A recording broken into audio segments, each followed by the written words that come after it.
I love stories about Mahatma Gandhi's life, and I want to glean 3 episodes from his life to illustrate why it is so critical to engage in spiritual practices.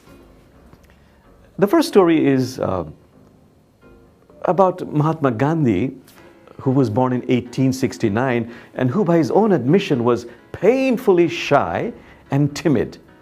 But somehow, through force of will, he became a lawyer.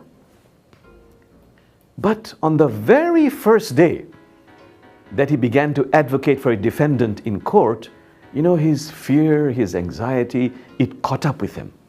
And he began to stammer, to stutter, and eventually he blacked out and he was momentarily unconscious.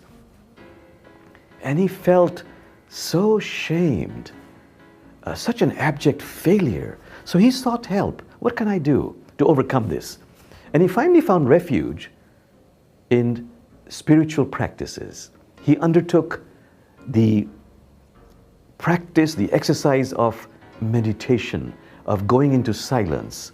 And he had a favorite mantra, Rama, Rama, Rama, which is one of the divine names in Hinduism.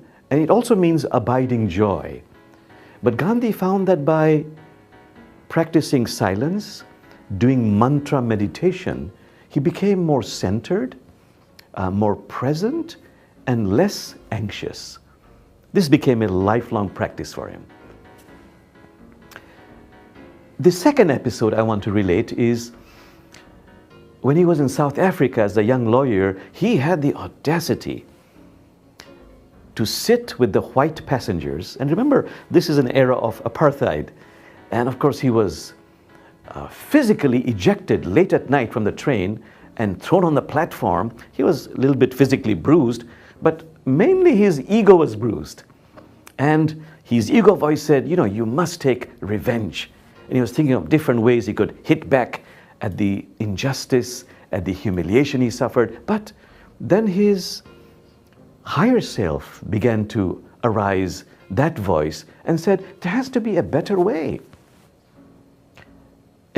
to transform, to heal your anger, and do something more life-giving. There has to be a better way. So this convinced him to do spiritual practices to heal and transform his rage.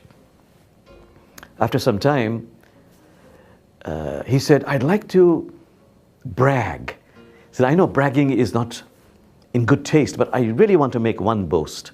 I want to say that because of spiritual practices, I have reached a point in my life where I no longer feel anger or hate against my oppressor, no matter how they treat me. And he was eager to express this because he would say, my dear friends, this is in your power. If I was able to do it through spiritual practices, you also are able to do that. The third, last episode, the circumstances of his death. As some of you know, he was shot at close range 3 times.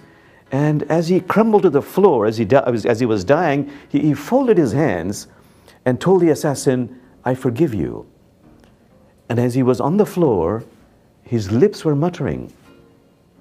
And so aides, they pressed close to his lips, thinking he had a final message for India. But his lips were muttering, Rama, Rama, Rama, Rama. Those divine names had deeply infused his being. And such is the power, the majesty of spiritual practices.